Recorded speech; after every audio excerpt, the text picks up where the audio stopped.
ED का आतंक है देश के अंदर।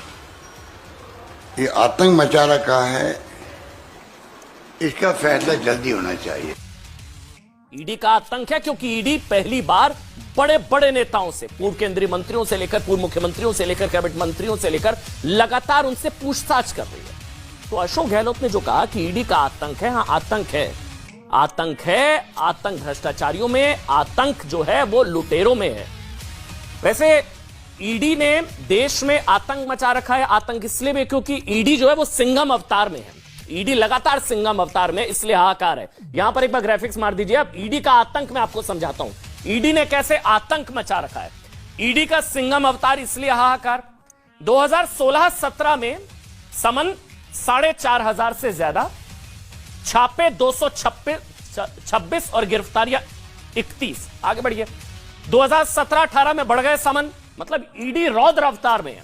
5,838 समन, 368 छापे, गिरफ्तारियां 38। अब ईडी कार्रवाई बहुत ज्यादा कर रही है, इसलिए आतंक है। आतंक है। अब 18-19 में तो समन पहुंच गए 9,175, छापे हो गए 519, गिरफ्तारियां हो गई 24। ईडी का आतंक, आतंक तो मचा रखा है। फिर साल 2019-20 में 10,668 समन, 335 छापे, गिरफ्तारियां 41। ईडी का आतंक। फिर 20-21 में देखिए समन पहुंच गए 12,173। ईडी का आतंक समझ रहे हैं? दरअसल ये ईडी का सिंघम अवतार है, ईडी का रौद्र अवतार, इसलिए हाहाकार। अब ईडी कार्रवाई कर रही है भ्रष्टाचारियों पर, तो आतंक तो है। छापे 596, गिरफ्तारियां 78। ये मैं 2020-21 और 21-22 में देखिए 11,252 समन, छापे 572, गिरफ्तारियां 54। ईडी का आतंक तो है। देखिए 2021-22 में ईडी का आतंक। अब मनमोहन सरकार के 9 साल में ईडी ने 4,000 करोड़ की संपत्ति जब्त की। इसको बहुत ध्यान से समझिएगा, मैं आपको समझाऊंगा। मनमोहन सरकार में 9 साल में ईडी ने 4,000 करोड़ की संपत्ति जब्त की। मोदी सरकार के 8 साल में ईडी ने 1 लाख करोड़ की संपत्ति जब्त कर दी। आतंक तो है। मनमोहन सरकार के 9 साल में ईडी ने सिर्फ 112 छापे मारे, सिर्फ 112 छापे। मोदी सरकार के 8 साल में ईडी ने 2,974 छापे मारे। मनमोहन सरकार के 9 साल में ईडी ने 1,867 केस दर्ज किए, बल्कि मोदी सरकार में 3,555। और मोदी सरकार में ईडी ने सिर्फ 4 महीने में ही 785 नए केस दर्ज किए, यानी कि यूपीए से 88% ज्यादा। तो आतंक तो है।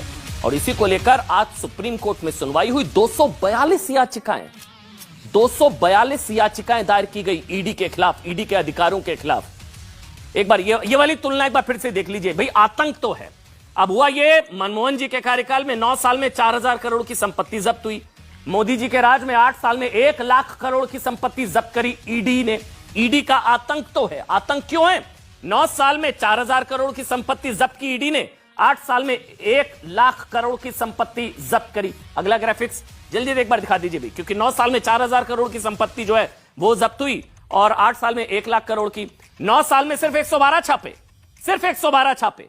और मोदी राज में 8 साल में 2,974 छापे ईडी के। 9 साल में 1,867 केस दर्ज हुए। यहां सिर्फ 4 महीने में ही 785 नए केस दर्ज हो गए, यूपीए काल से 88% ज्यादा। 9 साल में बड़े नेताओं से पूछताछ नहीं। कई बड़े नेता, मुख्यमंत्री, कैबिनेट मंत्री, पूर्व मंत्री, रॉबर्ट वाड्रा से 11 बार, राहुल गांधी, सोनिया गांधी, मल्लिकार्जुन खड़गे, पवन कुमार बंसल, सबसे पूछताछ हो रही है। 9 साल में 4,000 करोड़ की संपत्ति, 8 साल में 1 लाख करोड़ की संपत्ति। तो ये अब आप समझ गए, आतंक तो है ईडी का।